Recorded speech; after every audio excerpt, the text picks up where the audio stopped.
is our kettlebell thruster. And again, just like in the front squat, we can do this with 2 kettlebells or just 1.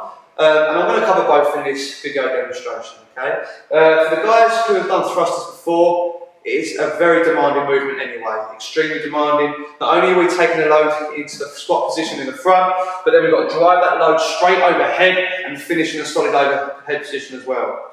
Now, this is even more so demanding with a kettlebell than it is a barbell, because simply, we've got 2 weights now, or a single weight, where the weight is free. We're not holding on to a static bar anymore, yeah? The weight is free, so we've got to really set that shoulder back and down into the socket and really drive that kettlebell overhead, punching through into a solid overhead position, keeping everything engaged here.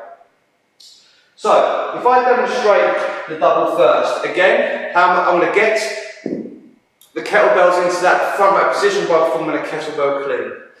I've already covered the kettlebell clean and the double kettlebell clean, so please refer back to that video to see how to break that down and perform that movement.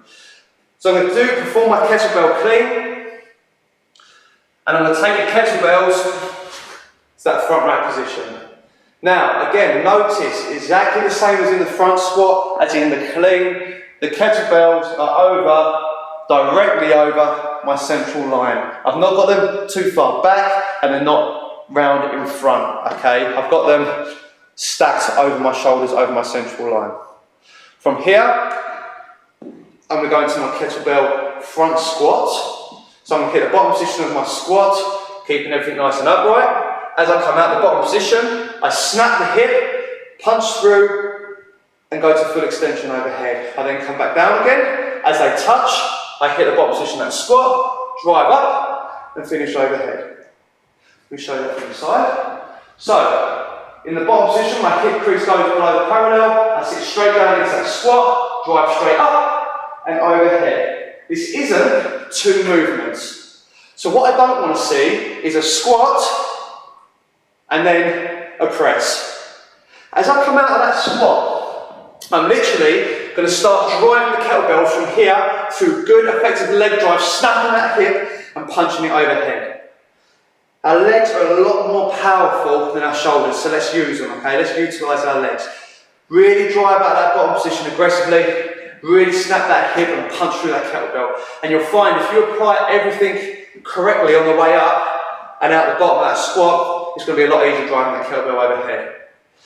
Now, if I'm going to do a single kettlebell thruster, exactly the same principles apply.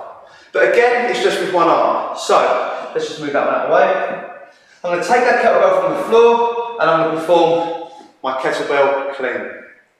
Now, I'm going to hit the bottom position of my clean, my front squat, sorry. My hand again comes out in front just to help me counterbalance.